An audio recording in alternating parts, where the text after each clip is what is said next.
Assalamualaikum warahmatullahi wabarakatuh. Jumpa lagi pada perkuliahan Geometri Prodi Tadris Matematika Universitas Islam Negeri Mataram. Dan video ini adalah lanjutan dari pertemuan 2A. Jadi ini adalah video yang kedua. Kita namakan pertemuan 2B, dan pada video ini kita akan membahas bagian materi dari pertemuan yang kedua, yaitu bukti langsung. Jadi metode pembuktian langsung itu biasanya diterapkan untuk membuktikan teorema atau suatu pernyataan yang bentuknya berupa implikasi, atau jika P maka Q. Tentu saja bentuk ini sudah Anda kenal tentunya. Dalam hal ini P kita sebut sebagai hipotesis, seperti yang saya sampaikan pada video sebelumnya. Jadi hipotesis itu adalah what is given, atau apa yang diketahui pada pernyataan itu. Ya, dia kita jadikan sebagai fakta atau sebagai asumsi dalam pembuktian tersebut. Nah, selanjutnya dengan menggunakan P, kita harus menunjukkan berlaku Q. Yang kemudian Q ini kita sebut sebagai kesimpulan atau what is to be proved. Jadi nanti kita berangkat dari P. Dari P itu kita akan buktikan berlaku Q. Nah, bisa jadi nanti ketika membuktikan, ya kita berangkat dari apa yang diketahui P ini ya, tidak langsung menuju Q. Ya, jadi nanti bisa jadi tahapannya sangat banyak ya. Jadi mungkin P menuju ke A dulu, A, ya, jadi jika P maka A, kemudian jika A maka B, jika B maka C, jika C maka D, dan mungkin terakhir jika D maka Q. Jadi pembuktiannya bisa urut seperti itu. Kemudian secara logika, pembuktian langsung ini ekuivalen dengan membuktikan bahwa pernyataan jika P maka Q itu benar, di mana diketahui P-nya benar. Baik, ya, kita mulai dari contoh. Nah, contoh satu ini saya ambil contoh umum ya, artinya bukan dari geometri. Harapannya nanti dengan contoh umum ini Anda tahu alurnya ya, alur atau ide pembuktiannya. Jadi contoh ini cukup mudah ya. Baik, jika pernyataannya jika X bilangan ganjil maka X kuadrat bilangan ganjil. Ini konteksnya tentu saja X adalah bilangan bulat positif ya.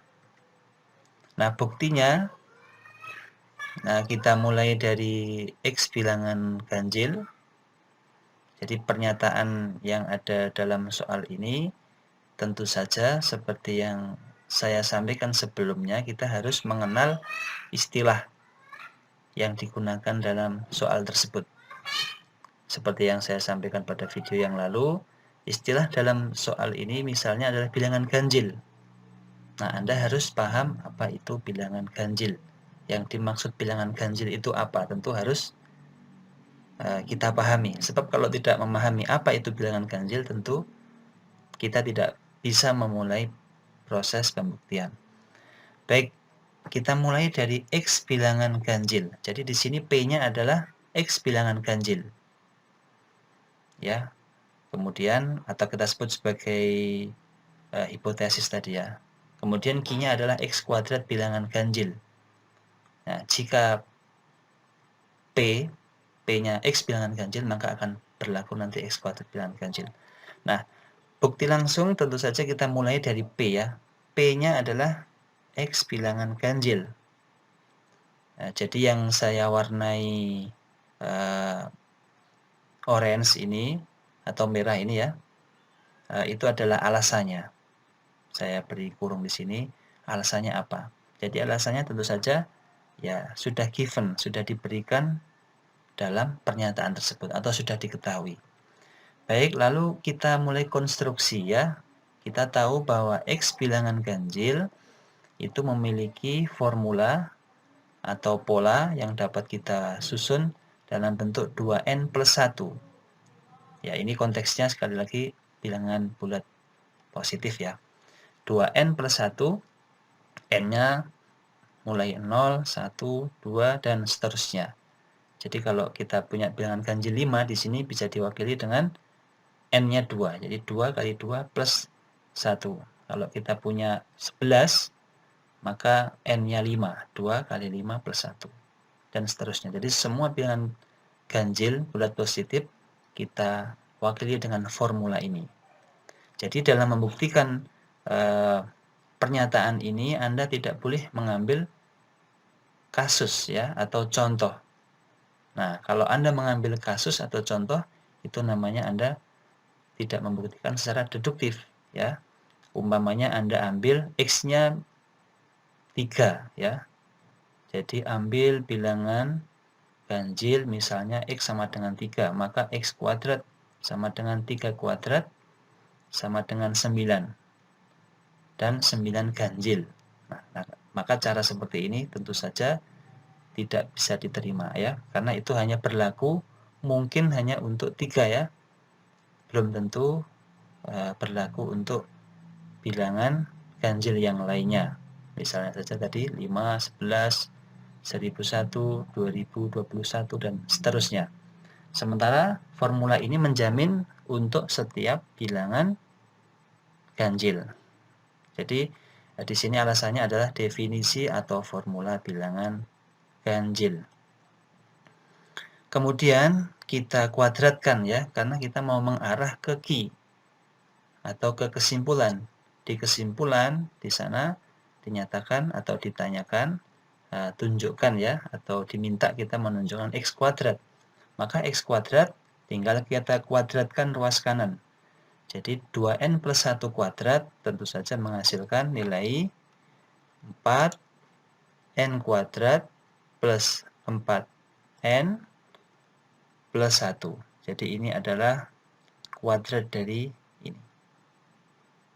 Saya kira mudah dipahami. Alasannya tentu saja adalah aksioma bilangan atau prinsip aljabar atau postulat aljabar. Kemudian kita kelompokkan ya. Ini memuat 2, maka 2 dikalikan 2n kuadrat plus 2n plus 1. Sifat pengelompokan bilangan. Dan kita tahu bentuk ini adalah bilangan genap karena ada 2-nya. Habis dibagi 2 ya. Kemudian karena ditambah 1 ya, maka tentu saja genap, bilangan genap ditambah 1 maka menghasilkan bilangan ganjil, sehingga X kuadrat di sini pasti ganjil. Demikian, dengan demikian kita telah membuktikan pernyataan tersebut. Sekarang kita masuk ke contoh yang kedua. Contoh yang kedua ini adalah bidang geometri ya. Baik, soal atau pernyataan ini berbunyi pada gambar di bawah ini ya. Jika AB ya, kongruen dengan AC dan AD adalah garis bagi sudut BAC ini, maka buktikan bahwa AD juga merupakan garis tinggi. Nah, dalam soal ini hipotesis atau asumsi yang diberikan adalah, atau fakta yang kita miliki adalah AB kongruen AC dan AD merupakan garis bagi sudut BAC. Ya, jadi nanti berangkat dari pernyataan ini ya, sini sampai sini. Maka kita akan tunjukkan secara langsung bahwa AD ini ternyata selain garis bagi ini, dia juga merupakan garis tinggi tentu saja garis tinggi segitiga BAC, ya. Nah, seperti yang sudah saya sampaikan sebelumnya, dalam pernyataan ini atau dalam setiap pernyataan atau setiap menjumpai pernyataan atau teorema yang akan dibuktikan, Anda perlu paham beberapa definisi atau istilah atau simbol, ya. Di sini ada simbol seperti ini. Nah, ini simbol apa? Anda harus paham. Ini maksudnya adalah kongruen, ya. Nah, kalau segmen AB kongruen segmen AC itu maksudnya apa? Nah, maksudnya adalah panjang segmen AB atau panjang ruas garis AB, ya, itu sama dengan panjang segmen AC. Dengan kata lain, segitiga ini, segitiga sama kaki atau isosceles triangle. Lalu AD-nya adalah garis bagi. Nah, kita harus paham garis bagi itu apa? Garis bagi sudut BAC. Nah, garis bagi adalah garis yang membagi dua sudut menjadi dua bagian sama besar. Berarti dalam hal ini AD ini, ya, AD ini membagi dua sudut siapa? Ya, tentu saja di sini BAC. BAC ini menjadi dua bagian sama besar. Berarti BAD dan CAD ukuran sudutnya menjadi sama karena AD garis bagi, ya, atau sudut BAD kongruen dengan sudut BAC. Ya, jadi Anda harus paham garis bagi. Lalu kita juga perlu paham apa itu garis tinggi yang akan kita buktikan. Ya, garis tinggi adalah garis, ya, yang ditarik dari satu sudut segitiga atau salah satu sudut segitiga, dalam hal ini A, ya. Ya. Jadi ditarik, tepatnya ini segmen garis, ya, maaf.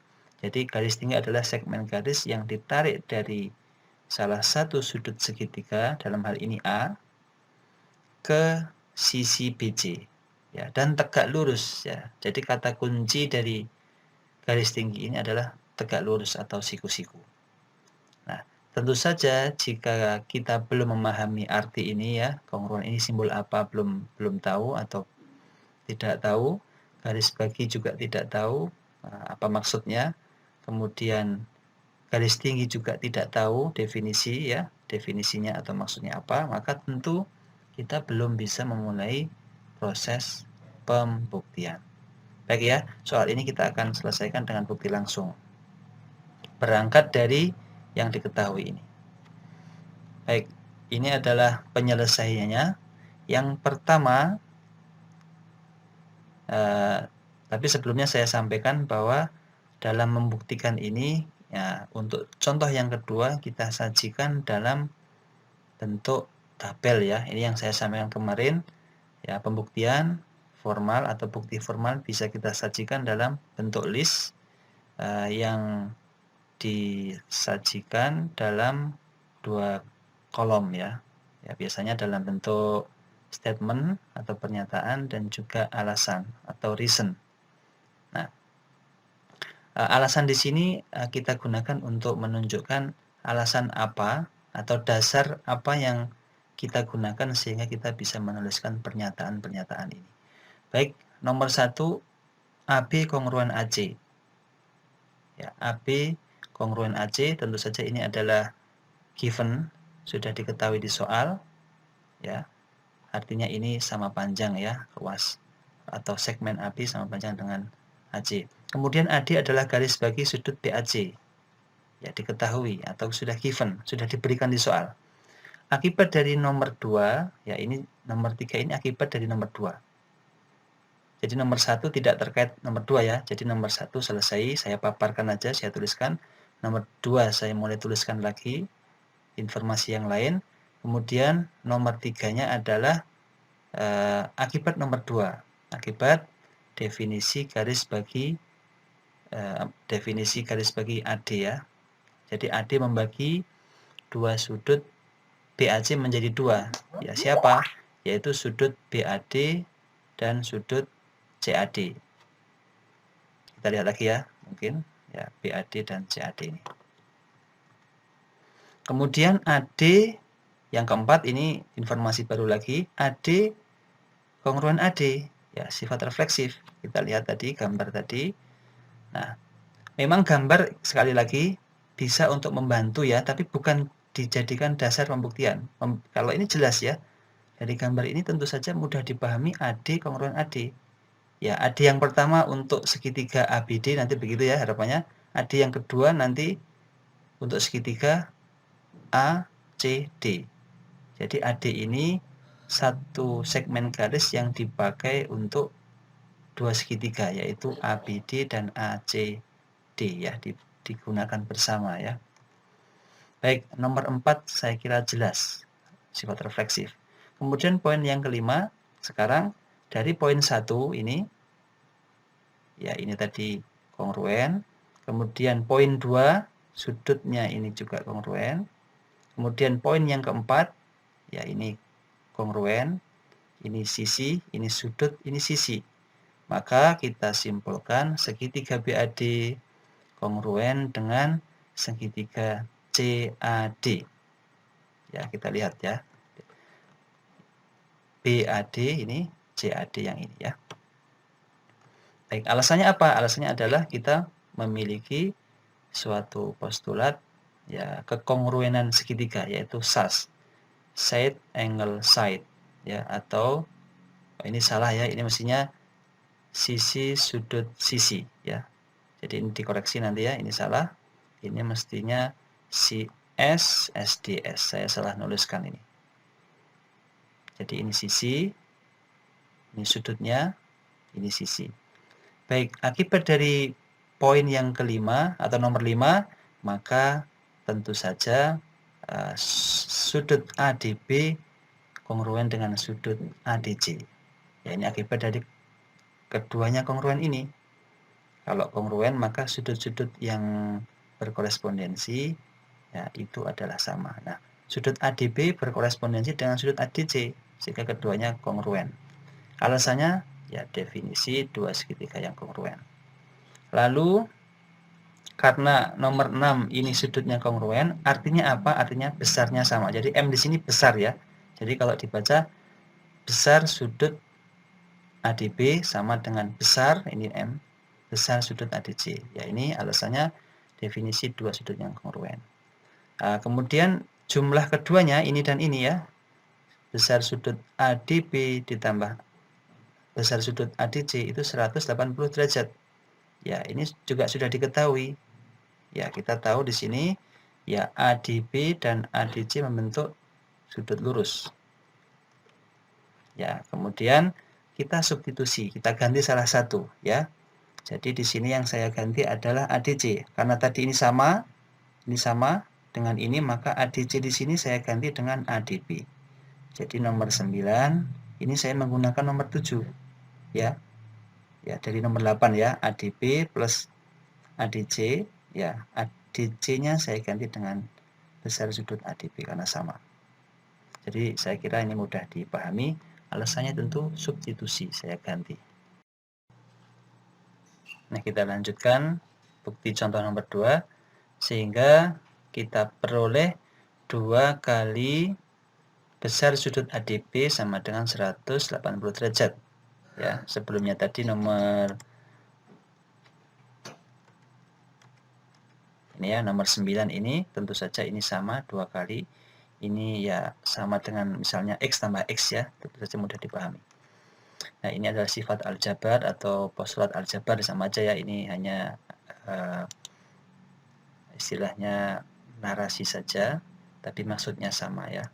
Bisa Anda katakan postulat aljabar atau mungkin aksioma bilangan real juga boleh ya. Yang jelas ini mudah dipahami. Kemudian besar sudut ADB tentu saja adalah 180 dikali setengah ya. Ini kedua harus kalikan setengah. Ini kalikan setengah. Jadi ini menjadi 1, ini menjadi 90 derajat. Sehingga karena besar sudut ADB 90 derajat ya, maka kita katakan sudut ADB merupakan sudut siku-siku. Ini adalah definisi sudut siku-siku. Nah, karena sudut ADB siku-siku ya, tentu saja ingat ya, tadi ADB itu dia kongruen atau sama dengan ADC. Kalau ADB-nya siku-siku, ini siku 90 derajat, tentu ini karena sama, tentu ADC-nya juga siku-siku pula ya. Tidak saya tuliskan di sini ya, tapi ini salah satu aja, ADB-nya siku-siku. Maka sesuai definisi garis tinggi, maka AD adalah kita katakan garis tinggi ya, karena dia ditarik dari A, kemudian sampai di sisi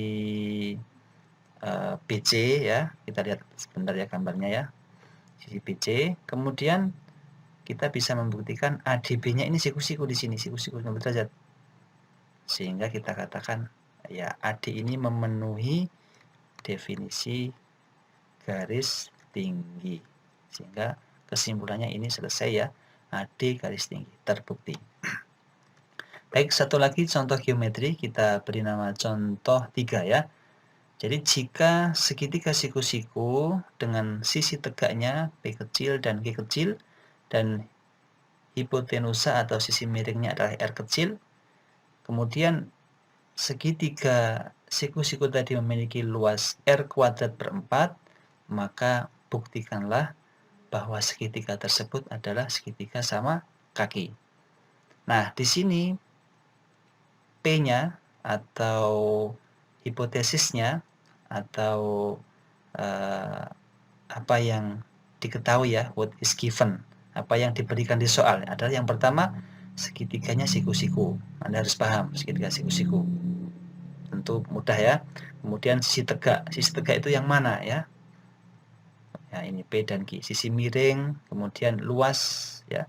Kemudian juga tentu saja definisi segitiga sama kaki itu apa. Karena kalau tidak memahami setiap unsur ini, ya tentu Anda tidak tahu arahnya. Misalkan sama kaki itu apa, kita belum tahu ya umpamanya ya. Maka kita bagaimana mau buktikan kalau sama kaki aja belum tahu ya. Tentu menjadi problem atau kita akan kesulitan ya. Baik, dari soal ini tadi saya break dulu ya. Maka bisa saya sketsa ya. Jadi Anda nanti dalam membuktikan juga bisa saja ya menggunakan sketsa untuk membantu menerjemahkan soal agar lebih mudah untuk dibuktikan. Nah, jadi segitiganya siku-siku, sisi tegaknya P dan Q, sisi miringnya R, luasnya R kuadrat per 4 ya. Jadi bisa saya sketsa seperti ini, segitiganya siku-siku ya. Kemudian sisi tegaknya ini ya P dan Q ya, sisi tegak yang ini ya, sisi yang saling tegak lurus ya, P dan Q, P kecil dan Q kecil ya. Biasanya sisi kita nyatakan dalam huruf kecil ya. Sisi miringnya adalah R. Ya, kita mulai dari informasi yang diberikan. Luasnya adalah R kuadrat per 4. Ya, luas segitiga kita notasikan dengan L besar. Given, sudah diberikan di soal. Kemudian di sisi lain, luas segitiga itu kan setengah kali alas kali tinggi ya, atau alas kali tinggi bagi 2. Berarti di sini L-nya adalah PQ bagi 2. Ya, ini alasannya adalah formula luas segitiga. Mudah ya? Ya, ini saya kira mudah dipahami yang ini. Ya, kebangetan kalau tidak tahu ya. Luas segitiga PQ bagi 2. Maka kita bisa membuat kesamaan ya, karena ini luas, ini juga luas, maka sesuai sifat transitif, maka ini sama ya, logikanya sama kan ya, ini luasnya, ini juga luas, maka ini sama dengan ini ya. Baik, karena ini persamaan, kita bisa kalikan kedua ruas dengan 4 ya, ini kalikan 4 menjadi R kuadrat saja, ini kalikan 4 menjadi 2PQ ya. Jadi kedua ruas saya kalikan 4, atau ini aksioma bilangan ya, aksioma bilangan atau postulat bilangan juga boleh ya, atau sifat aljabar, karena ini memang yang kita gunakan adalah seperti yang saya sampaikan kemarin, kita menggunakan sifat-sifat pada bilangan real. Baik, ini tentu saja kita ganti ya, nanti R kuadrat dengan P kuadrat plus Q kuadrat. Kenapa ini bisa kita peroleh? Nah, karena berlaku teorema Pitagoras. Kita bisa menerapkan Pitagoras karena ini segitiga siku ya. Jadi R kuadrat adalah P kuadrat plus Q kuadrat. Ya, mudah diterima ya. Sehingga nanti ini saya ganti. Saya substitusi R kuadratnya dengan P kuadrat plus Q kuadrat sama dengan 2PQ. Jadi ini saya ganti dengan ini. Ya, atau boleh menggunakan sifat transitif juga boleh ya, atau substitusi. Ini saya ganti dengan ini. Seandainya dituliskan sifat transitif juga boleh ya. Karena ini sama, maka ini sama dengan ini. Oke. Jadi bentuk terakhir ini bisa kita nyatakan dalam seperti ini ya. Kita kurangi 2PQ kedua ruas atau minus 2PQ. Kemudian tentu ini bisa kita faktorkan ya menjadi bentuk ini ya. Jadi yang atas ini merupakan ya jabaran dari yang bawah ini.